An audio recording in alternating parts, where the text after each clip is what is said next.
Konnichiwa. That's actually the only word I know in Japanese other than moshi moshi. I don't know what I'm saying. Welcome back. Haven't done this in a while. This is an OI. This is... why do you have such difficult nicknames? This is... oh my god. Pekoniniemi. Excuse me for that one. That was urgent. And he's playing the OE on Province, on Campagna. Actually a good map.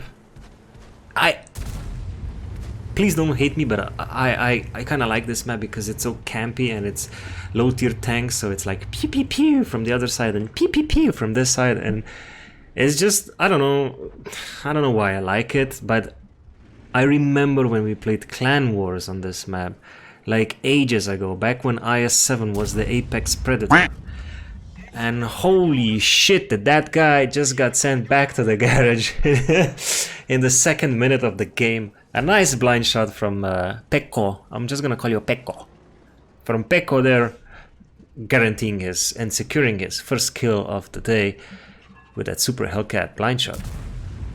That was actually a brilliant shot, because most of the tank destroyers on the other side, they really love to go where the super Hellcat was, and this push right here, yeah, gotta admit it, nice blind fire towards that guy. So it is a tier 7 map, so there are 5 tier 7s. So Pekko is not the invincible one in this matchup. He can get easily penned from those tier 7s. There is no arty though, but if that SU-100Y hits him, he's gonna have a bad time. And I don't know, maybe lob a few shells more into that general area. That one missed, definitely, because you saw the splash of dirt and everything going around. So this map used to be for tier 10s. You could actually play. We actually played at the Clan Wars on the global map to get, you know, gold and shit. Back in the day, and imagine 15 tier 10 tanks versus 15 tier 10 tanks on this map. Yes, that was a camp fest like none other. It was, if you were defending on this map, it was almost impossible to win, because you would, well, back then there was not that many choices for a good hold-down tanks, so you kind of picked E5s and I7s. So I7s went into the K7, into that little, I don't know, can I I7s were bunched up there and over here, and nobody could hit them, not even with RT. And playing with RT was extremely dangerous, because as soon as you took a shot, somebody spotted you. I remember that there were no limitations to what you chose. So I remember in my first clan, I actually chose an E25 or something. I don't know if the E25 was available back then, but I chose something extremely small. Like, it was tier 7 definitely, and I parked my tier 7 with good view rating. I mean, good view range in this bush where Pekko is right now. And basically did nothing the entire game, but I did spot every single tank on that map, and everybody that moved just a little bit was spotted by me. And it's crazy how is he not dropping from this? He was way back there. It's amazing. Alright, let's get back to the game. One frag, that was the blind shot on the super Hellcat, 233 damage. He even has some assisted. Okay, that's interesting, getting assisted damage from an OI. All right, and he's just gonna wait. Now for the loadout, I don't really understand those heat shells or AP shells. If you're playing an OI with this gun, you go full HE all the way. It's like the KV2, HE or go back to garage, comrade. Now, I don't know, you don't really need those heat shells. This HE is more than enough. As you can see this, he shot the IS, the Joseph Stalin, he shot him in the turret, and did 340 damage, just like that, you know. And yeah, you might be wondering, Why did you pick this replay? This is low tier. We don't like low tier. We only watch replays on YouTube with tier 10 doing 10k damage or more. yeah, well, life sucks and then you die, so you'll just have to deal with this, I guess. I don't know.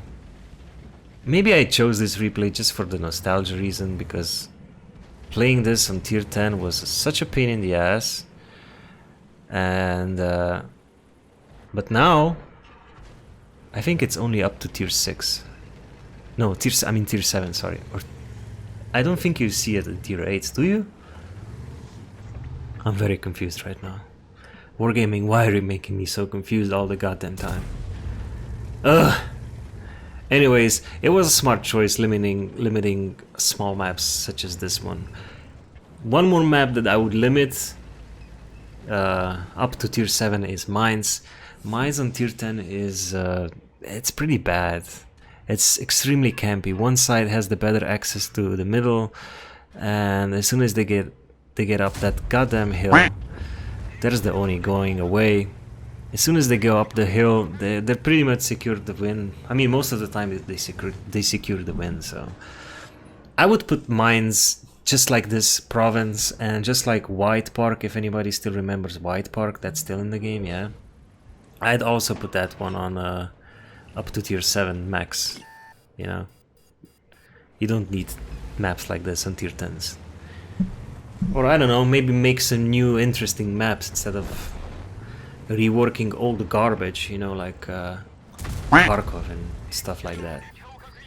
But then again, Wargaming does like to do one step forward and two step backwards and one more backwards, because two weren't enough, you know. Just like with the upcoming patches where they removed some of the low tier tanks. Okay, I admit I do like a more streamlined choice of grinding and shit. Goodbye SU-100, aka the box tank. But then again, why are you making artillery bad again? I don't understand. RT with the stun is annoying as it is, but at least it doesn't do a lot of damage. Remember back, I don't know, a year or something, I don't even remember, when you could get one shot by artillery in your tier 10 tank, like losing all of your HP in just one shell. Anyways, they introduced 3 kinds of ammo pack. I mean, come on, Wargaming, just fucking leave artillery alone as it is, or let it die out. And stop doing that. Jeez, man. Again, and they even managed to rework HE mechanics. I mean, people finally got their heads wrapped around it. I mean, I can't even imagine for new players doing with all these stupid changes like left and right and RT this and RT that and HE that and HE this. It's gonna be fun. Increasing the pen, increasing the damage. I don't know. Wargaming, what are you doing? Instead of that, all those changes, they could have easily buffed a few tanks, nerf a few tanks like the 279s and shit like that. Maybe buff some old meta tanks like the E50M, E5. Those tanks are screaming for attention and nobody's even paying attention. There are so many shit tanks in the game. It's unbelievable how many shit tanks you have, and then they pull an Uno card like that. Like, Jesus Christ, man, I don't know. Enough of me crying like a little spoiled brat.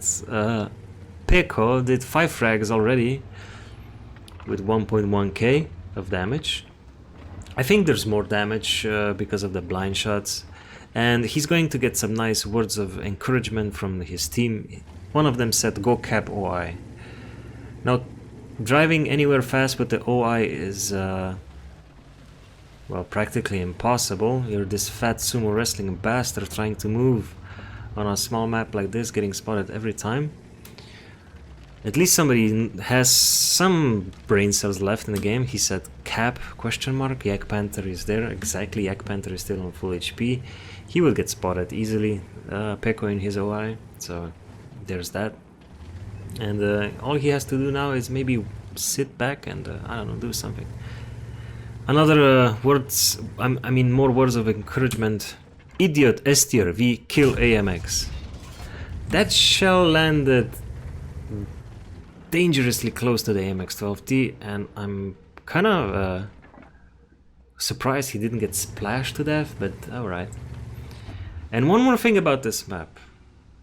I mean, this is the replay where I get sidetracked extremely easily, okay? Please don't hate me for this. But on this map, on certain houses, let me just give you a big shout. It's that house. Did you see that house? That house, if you go into third camera mode, I don't have it installed. Nope, I don't have it installed right now. If you go with the free camera mod, which you can just zoom out and detach you from your tank and just float around the map, there are cats inside these houses, and one of the cats is in one of those houses right there in the living room, and you have a lot of cats in the buildings back there where it's not even accessible to get there by tank. So if you're extremely bored and you want to look for cats in World of Tanks, go to province, get the third camera mods, just Google how to do that, and have fun, I guess. I don't know. Now let's check the team chat. I really love the team chat on this one. The T-34-1 said, stupid. The STRV, you know, the guy with a few brain cells left, said, Yak Panther from behind, you have 100% what you're doing. And he said, T-31-1, shut up, you moron. And now he even said cap. I mean, he's leaning left and right. I think one of those brain cells left the body. Maybe because of the T-34-1. Now, one of those guys, the AMX or the Yak Panther, is capping 1 minute and 30 seconds. That's just the right amount of time for the OE to get back, to decap, and maybe save this disastrable game. Now, this T25AT, nobody knows what he's saying, but I think it was something in Polish, so probably not very encouraging as well. And we're just gonna see what how Peko can handle a 1-on-1 versus 2 situation versus an AMX-12T that just spotted him, and a Yak Panther. There's the Yak Panther. That looked like a small caliber gun, right? Or is it a big one? Because I don't know. I have no idea what the gun the Yak Panther has on. 230 Alpha? That's not the last gun, right? Which means the Yak Panther is going to have a lot of trouble penning an OI from the front. So let's see what the Yak Panther can actually do. Now bear in mind the Yak Panther is a tier 7 tank destroyer, and Peko is playing a tier 6 heavy tank, which has 950 HP, by the way. If we compare that to this dead AMX-12T, which has 580, and is an easily a one-shot for this OI beast of a tank. So yeah. And there you have it, a clash of the guys that did most of the heavy lifting on this map. The Yak Panther did 4 frags, the OI did 6 at the moment. And let's see if our Pecorino is a cheese from Italy, you know. Let's see if he can actually deal with this Yak Panther. Now, Yak Panther tracked him, and it's less than a minute. It's less than a minute to end this. Now these, I don't know, these sounds are so loud, because if I wanted to turn them down, excuse me, but I would have to turn everything in on my PC down, and I'm not gonna go do that. So please lower your volume. You're going to hear a couple of these shots left. There's the shot, 252. He needs to reload one more and get the Yak Panther. Now if I was the Yak Panther, I would, and seeing an OI like that tracked, maybe track him again and go around him. I don't know, but he is kinda, he just gave up, you know, as you can see. And that's it. a fun, exciting way to break into this week of replays with. I'm just trying to ease you in, you know. Let's check the postgame stats. I'm just trying to ease you in on this week.